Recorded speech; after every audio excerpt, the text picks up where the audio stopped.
रामकृष्ण हरी. आज संत ज्ञानेश्वर महाराजांचा संजीवनी समाधी सोहळा 2024 या सोहळ्यासाठी आम्ही या ठिकाणी आलोय आणि या सोहळ्याचा एक समाधी सोहळ्याचा एक अभंग मी या ठिकाणी आपल्या समोर सादर करतोय.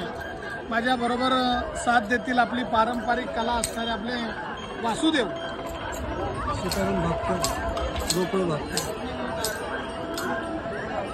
समाधी सजविता ज्ञानेश्वर माऊली, समाधी सजविता ज्ञानेश्वर माऊली. देवा इंद्रायणी थांबली